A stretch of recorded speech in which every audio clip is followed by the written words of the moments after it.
Thank you very much for coming to this afternoon's webinar on the BEARR Trust's small grant scheme for 2024.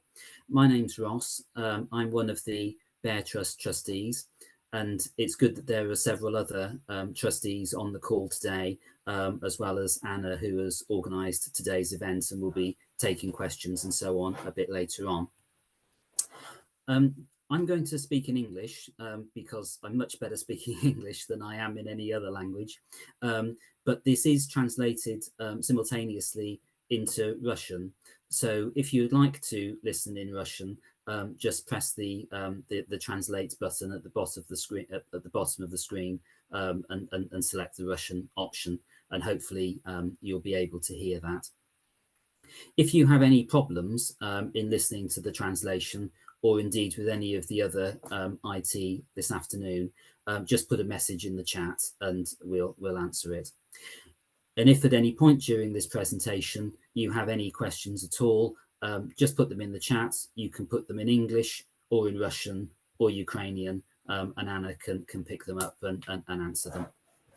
Okay, so I'm going to talk through a few slides just to introduce the small grant scheme and indeed introduce the BEARR Trust for those of you who don't know about us. And then there'll be an opportunity for some questions at the end. If a question occurs to you as I'm speaking, just drop it in the chat and we can pick it up when I've finished. So to start with, just to introduce the BEARR Trust, lots of you will be familiar with BEARR. Some of you may have benefited from our small grant scheme in the past or applied to it, and some of you may have come to some of the events and lectures and conferences and so on that we also run, and you might also read our regular newsletter and other materials. We've been established for about 30 years. We were founded in 1991.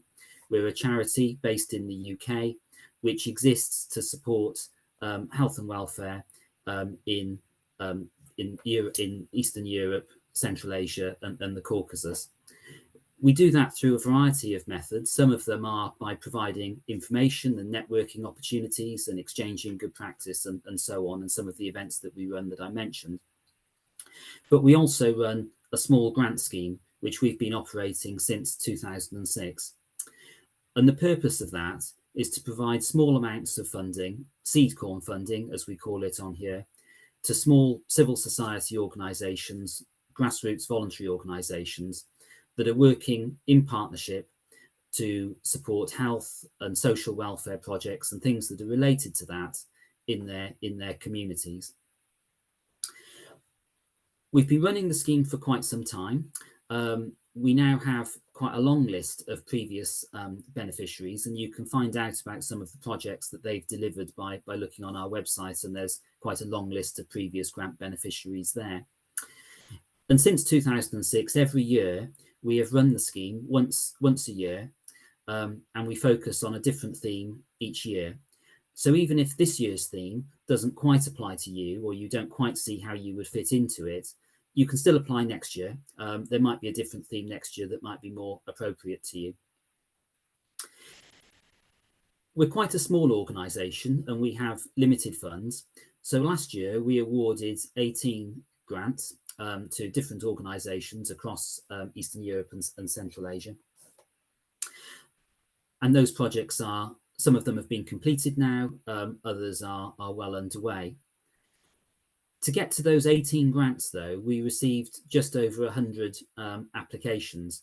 So you can see that we get a lot of people applying to the fund, far more people applying to the fund than we're able to give grants to. The reason that there's that difference is purely because of the amount of funding that we have available. So if we had twice as much money, we would very much like to give out money to twice as many beneficiaries.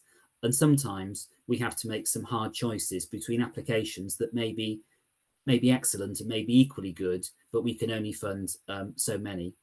So when we look at applications, we're very much trying to see what we can fund. We're not trying to see what we can't, but the amount of funding that we have available limits what we can do sometimes.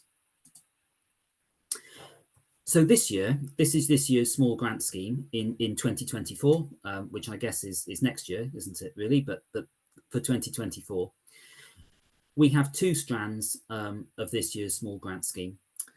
The first strand, Strand A, is for projects that are about long-term cooperation between two or more civil society organisations, and the focus of that is on the community integration of displaced people, and I'll say a bit more about what we mean by that in a minute. And that's open to civil society organisations from across the countries that we operate in, and the countries that we are able to support projects in are listed there. I should say that we are not able to support projects in Belarus or in Russia, and we haven't been for the past couple of years either. We also have a second strand of projects which are about organisational resilience to improve the welfare of staff and volunteers and so on working for small CSOs. And that's purely focused on those people, those organisations that have previously received funding from us in Ukraine and Moldova. And again, I'll say a bit more about that in a minute. You can see on there that we have maximum grant values of £4,000 for Strand A, involving two or more organisations, and £1,000 for Strand B. So we are talking about relatively small amounts of money, which should be relevant to small civil society organisations. We do have a closing date, which is Wednesday, the 31st of January, at the end of the day, at just coming up to midnight London time.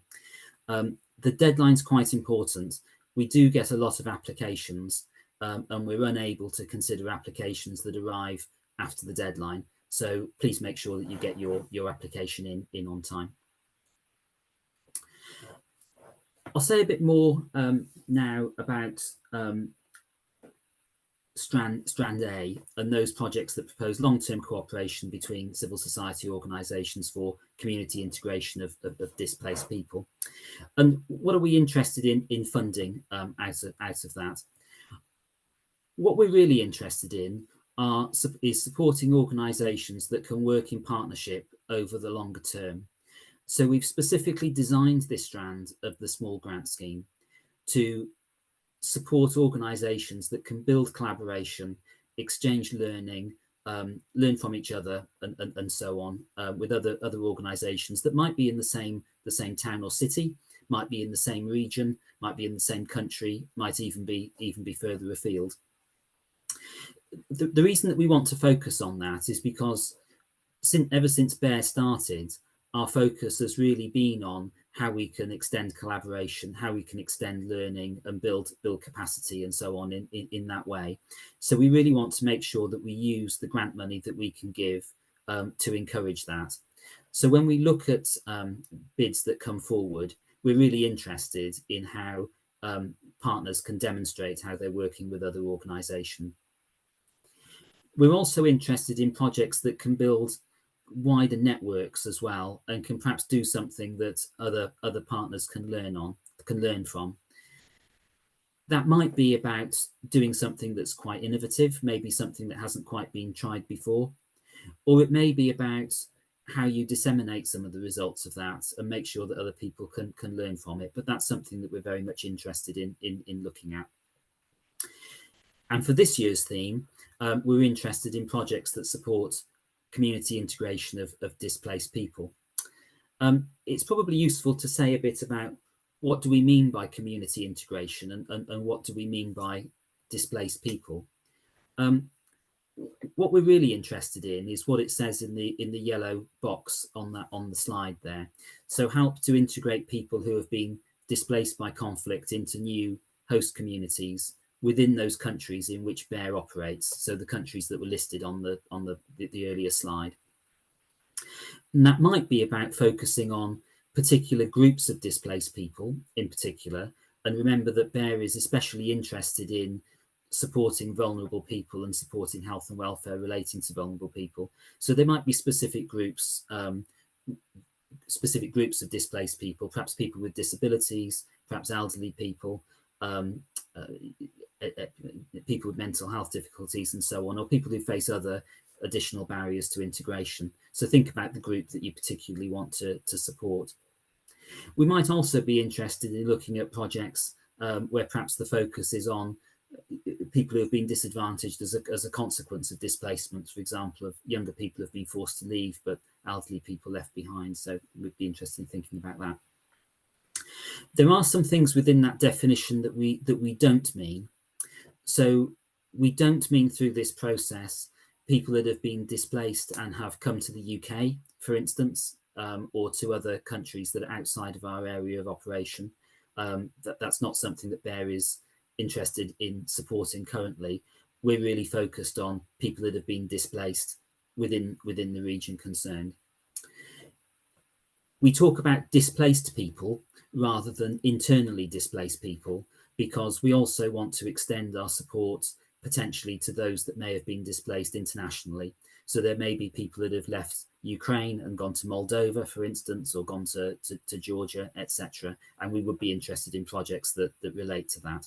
So it's not just IDPs, it's internationally displaced people as well, provided it's within the region concerned. And we also really mean displacement as a result of conflict, really. Clearly, people could be displaced for other reasons, through natural disaster and so on. But principally, we're interested in displacement as a result of conflict. Within the context of that broad definition, make sure in your applications that you think about specifically about the people that your project really aims to support and what your target group is.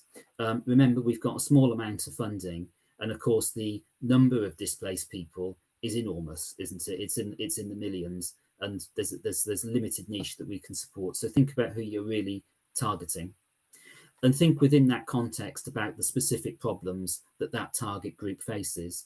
They may be problems that are quite specific to the region or the town, or they might be problems that are very specific to the additional challenges that some of those people face. And explain what the project will do. We're really interested in understanding what you're actually going to do with the funding, and that specificity is really important. The other thing that we want to do when we fund you is learn from you as well. So we're interested in your understanding of those people that you support and your knowledge of what's needed. When we set the small grant scheme, we set a general theme, and we sort of know what we're wanting to support. But you know the issues on the ground, you know the people that you're trying to support, and you know what you want to do. And we're not trying to second guess that. So try and explain that as best you can, because we really want to learn from that and learn from you. There are some criteria that all applications following Strand A must follow. Please follow the guidance notes. So there are guidance notes alongside the application forms that are on the BEARR website. So use those, and when you're filling out the application, refer to the guidance notes because they're quite helpful. Make sure you address the theme, community integration of displaced people. Sometimes we find that people have a project that they want to secure funding for, but which really doesn't relate to this year's theme. Maybe it related to last year's theme or a theme from some previous years. Please don't try and apply if your project doesn't really address the theme, because we'll get more applications than we're able to support, and you won't be successful. So don't sort of waste your time, if you like, applying for something that doesn't really fit the theme. There's always next year, and the theme might be different then. So I think that's, bear that in mind. We very much want to see a joint project between two or more organisations. So one organisation we would envisage would be the applicant, the lead partner, but we want you to work in partnership with another organisation as well. And within the application, we do ask specifically what that other organisation would be doing and how the work would be divided up. So really think about that when you're putting this together. The application can't be for more than £4,000 in total from BEARR. And we also want you to provide some co-funding, and I'll say a bit more about that in a minute. It's also quite important that we keep applications to about to 5 pages or 4 pages for the application, and then an Excel sheet for the budget, if that's how you want to put it in. We really we want to give you enough space to explain the project, but we want to keep our application process relatively light touch. We don't want you to have to spend weeks and weeks filling out an application process. We just want to know what the project's about, what you're going to do, who's going to benefit, and what the results will be. That's what we really want to know. So we want to keep it quite short and quite simple. I'll say a little bit about the budget, because sometimes this this is something that people can find confusing sometimes. So we say that BEARR will only fund up to 50% of total project costs, and we only provide a maximum of £4,000. So potentially you could have a project that has a total project cost, a total project value of £8,000, of which BEARR will pay half of that. There's a worked example there on the screen. So let's say the project costs 5,000 overall. You as the applicant might contribute 1,000. There might be another funder, which could be another charitable donor somewhere, international or local, or it could be other people. It could be your partner organisation might contribute 1,500, and against that 2,500 that the other partners provide, BEARR can then contribute the balance, the other 2,500. So it works like that. When you think about your contribution to the project, we can be quite flexible in how we interpret that. You may have costs that are in kind, so the costs that are associated with your own staff or your volunteers or something, and we would be prepared to consider that. So it doesn't necessarily have to be specific cash from another charitable donor. If you do have that, that's great, and that we'd like to see that. But what we're really interested in is making sure that there are other partners, yourselves, your partner, maybe other people that can contribute, who have some stake in the project. That's what we're really trying to do. We want most of the costs of the project to go on the direct support to the people that are benefiting, and that's what the project's really about. So through this grant scheme, we're not really about providing IT equipment and so on to support your organisation in general terms. But we do recognise that to deliver a project, you do need some, you will need some other support to do that sometimes. So you can include things like software, maybe the costs of a laptop or something like that within the overall budget, but make sure that it's not more than 20% of the BEARR grants that we've that you've requested. The final thing just to say about project funding and the budget and so on is that all our costs we work out in pound sterling, in GBP, and we ask for the budget to be set out in GBP as well. How you receive the money, we have some flexibility in. So it may be, if your project is successful, that we will pay you in US dollars or euros or in the local currency that's relevant to you. We can work that out later, but we would want to see the project cost expressed in GBP, and once we agree the grants, that's then fixed, even if the exchange rate changes. That's a bit about Strand A. I'll say a little bit now about Strand B, which is about activities to support organisational resilience or to improve the welfare of staff and volunteers. This is a smaller grant scheme, so we're only offering grants of up to £1,000. And this is focused on those organisations in Ukraine and Moldova that have received funding from BEARR previously.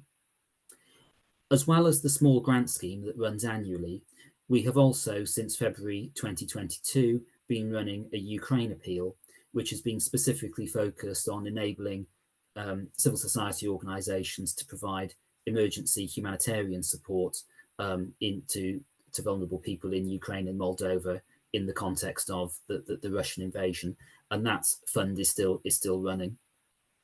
If you've received a previous grant from us, either from the small grant scheme or from the Ukraine appeal, you're welcome to apply for Strand B. The criteria are slightly different. So it's a slightly smaller, shorter application form. So 4 pages or 3 pages plus an Excel spreadsheet. We don't have a match funding requirement associated with this. If you have match funding, that's very welcome, but you don't necessarily require it. What we're really interested in is a description of the activities you want to take forward and the organisational problems and so on that you're facing, and how the activities you propose can help to deal with those. So what are we looking for when we assess bids? And this is really about assessing bids both for Strand A and Strand B. We're really looking for applications that very genuinely support the theme. So either community integration of displaced people in Strand A, or organisational resilience and the support for your own staff and volunteers in respect of Strand B. We want applications to be really clear about what you're going to do, who's going to benefit, and why you're doing it. You don't need to employ specific bid writers and so on to do this. We don't ask for lots of supporting information. We don't need lots of policy context and all of that sort of thing. We really just want clarity about what you're going to do, who it's for, why you're doing it. That's what we really want to know. And if you can say that simply, that's great. If it's a short application, but it really clarifies what you want to do, that's brilliant. And we'll be very, very pleased to see that. We do want evidence that you're working together with a partner or potentially other organisations. That partner, your core partner in Strand A, should be another civil society organisation, another voluntary and community body, not a state institution, for example. We want to know that BEARR's contribution is going to make a real difference. And as we said at the start, we're really focused on smaller civil society organisations, maybe some that are quite new, that are starting up, organisations that are very much community-based. We're not the best people to fund large agencies that are perhaps in receipt of very substantial amounts of international assistance and so on, because £4,000 won't really make a difference, not a real difference, to what they're doing and to their operations. So if you are a bigger organisation, then probably the small grant scheme isn't for you. What we're really interested in is some of those smaller and newer organisations. You might find, though, that if you are a small CSO, that there might be some larger organisations that you could partner with and might be providing you with some additional advice and in-kind support and things like that. And we'd be interested in seeing that. We're interested if you're doing something new or imaginative. Might be a completely new idea, or it might be an idea that's worked really well somewhere else, but this is the first time you're implementing it in your community. We want to see some other funding, and we also want to make sure that the project's realistic and it's deliverable. So there's a limited amount of time that we expect projects to be delivered. We say 6 months here. There can be some flexibility in that. It might take a bit longer, but it's a project that can be done within a matter of months rather than necessarily having to take many years. So just finally, as we said before, we very much want projects and applicant organisations to succeed. So we're not looking to rule people out, and we're not looking to sort of catch people out. But we only have a limited amount of funding, as we said. We really want to learn from you, from the projects that we fund. And part of that is to inform future small grant scheme rounds as well, and to support other partnerships, find out what works and see how best either we can support them or other international organisations might be able to. So when we look at projects, as you deliver your projects and as we monitor it over time, we're not just interested in what the outputs are. So we're not just interested in whether you manage to support 25 beneficiaries as opposed to 26 or 27 or 32 or whatever. We're interested in what you learned from that. What changed really? What brought people together? What did you find out that didn't work? And maybe your project tries something that's a good idea, maybe you find out from implementing it that actually it's not such a good idea after all, or you could have done it differently. That's really useful. That's really useful to you, and it's really useful to us. So the fact that something doesn't work isn't a failure. It's learning that you can apply for the future, and we're interested in finding that out. So when we monitor projects later on, if you're successful, we'll ask you to give us a report on what you've been doing, but we want to understand really what's happening, not just a schedule of how much has been spent and how many people have benefited. Please make sure that you follow the guidance, and we're really interested in the project and what you want to do. So we're not, as we said before, we're not just interested in perfect bid writing. We're not really interested in the quality of the English. We ask for applications to be filled out in English simply because we get a large number and it makes it easy for us to go through them. But we recognise that some of them may have been translated through Google Translate, etc. That's fine. We're not worried about that. As long as it's clear what you want to do, that's fine. And don't be discouraged if we can't fund you this time. There's one other thing that I just want to add to this, which is something that it will be important to consider if you're successful. We have a number of policies in place at BEARR, and some of them are signposted in the guidance for the small grant scheme, and they're available on our website as well. One of those is our safeguarding policy, which you'll be able to find on the website, which is really about how we can protect people from harm, including those people who might be vulnerable beneficiaries of organisations, and making sure that that they are safe in terms of working with you and benefiting from you. We explain a bit more about that in the policy, and if you're successful, we'll talk a bit more about that then. But what we would encourage you to do before you apply for funding from us this time is have a look at our safeguarding policy on the website. Make sure that you understand that. If you're able to explain in the application how you would implement that and what your policies are or should be, that would be very, very helpful. And that's certainly something that we'd want to make sure is being implemented once projects are successful. So thank you very much. That's a bit of a run through of what we're looking for from the small grant scheme this year, and good luck with it, and we'll open to some questions now. If you have any questions after today, you can contact Anna at that email address there. You can ask questions in English, Ukrainian, or Russian, and you'll get a response in the language that you asked the question. So any questions after today, just drop us a line, and we'll be very happy to answer. So good luck. Don't forget that the deadline is the 31st of January at the end of the day. If you can get your application in before then, that'll be very helpful and probably reduce the stress for you. But good luck, and we look forward to seeing your application. And I'll close the presentation now, and we can have some questions if there's any questions in the chat. Okay, there are lots of questions in the chat. Most of them are coming in Russian and Ukrainian, and I'm trying to respond to them as quickly as I can. There is, however, a really good question that I think, Ross, you should cover. It comes from Natalia, and it's in Ukrainian, so I'm going to translate it. She's saying that their NGO is working in Ukraine, but because of the war, part of their team is now in European Union. They are planning to create an association to work on integration of Ukrainians in the EU. And they're asking whether they can apply from this newly created organization. So there are two questions here, I feel.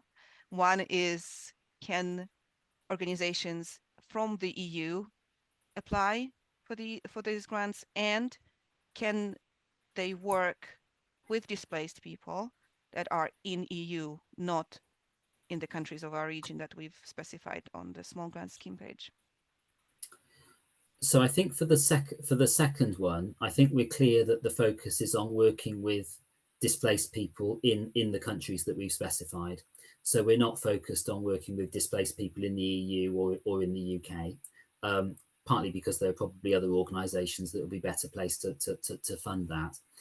In terms of where an organisation is legally based, I think Some of my other trustees might want to comment on this, but I think that's a slightly grayer area, in that if you were an organisation that has been based in Ukraine and is providing those services in Ukraine and is supporting displaced people within Ukraine, but for legal purposes, etc., you happen to be registered in Poland or something, I think we'd still be interested in seeing that.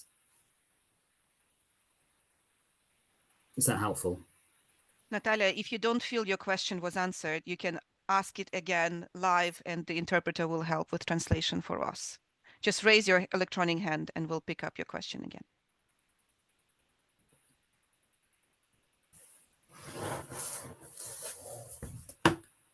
Okay, let's have a look and see what's in the chat. Ross, there's another question. Can the applicant Yep. send 2 grant applications for different ideas? My answer was, it's possible, but it's better to select one and submit one. But Yeah, what do you think? No, I agree. I mean, but there's no rule that says you can't. And indeed, we have had applications. We have had that before.